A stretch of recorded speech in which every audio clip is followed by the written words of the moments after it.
Mafia party बन गई है, कोई लहर नहीं है।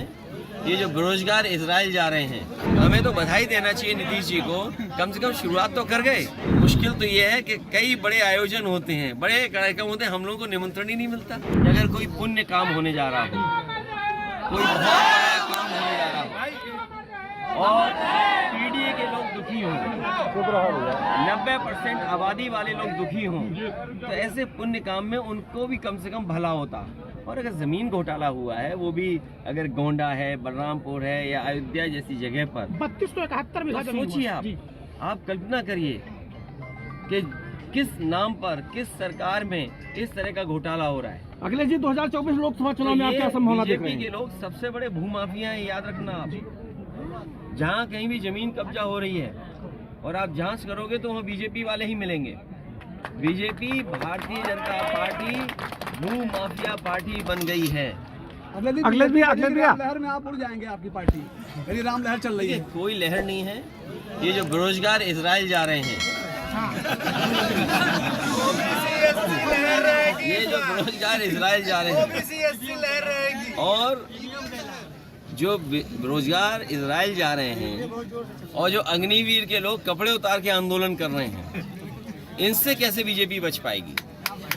और ये जो नई आवाज उठी है पीडीए वाली, इसमें पीड़ित दुखी अगड़े भी हैं, ये ना भूलें अपने आप को। जो पीड़ित हैं, दुखी अगड़े वो भी हैं, और पिछड़े, दलित, अल्पसंख्यक, आदिवासी भाइयों का ये समूह है और आदि आबादी के साथ आगे बढ़ रहे हैं। तो 90% लोग इस पीडीए में शामिल हैं, तो भारतीय जनता पार्टी कैसे बचेगी? भैया ये बताइए, आपकी पार्टी, वो चाहे नीतीश कुमार जी हो चाहे आप, है ना, जातीय जनगणना की बात करते थे।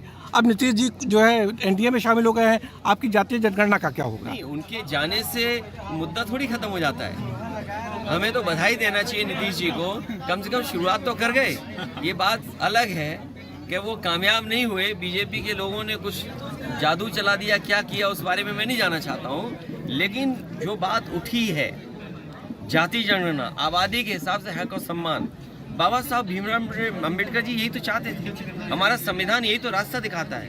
हमारा संविधान ये कहता है कि हर जो पिछड़े दलित हैं उनको विशेष अवसर मिलने चाहिए, जो अल्पसंख्यक हैं उन्हें विशेष अवसर मिलने चाहिए। तो आखिरकार क्यों नहीं मिले? तो उस दिशा में जो काम किया है, अगर वो काम पूरा नहीं कर पाए हैं तो समाजवादी लोग उस काम को पूरा करेंगे। आप भारत जोड़ो यात्रा में शामिल होंगे? देखिए, मुश्किल तो ये है कि कई बड़े आयोजन होते हैं, बड़े कार्यक्रम होते हैं, हम लोगों को निमंत्रण ही नहीं मिलता। तो अपने आप क्या मांगे हम निमंत्रण?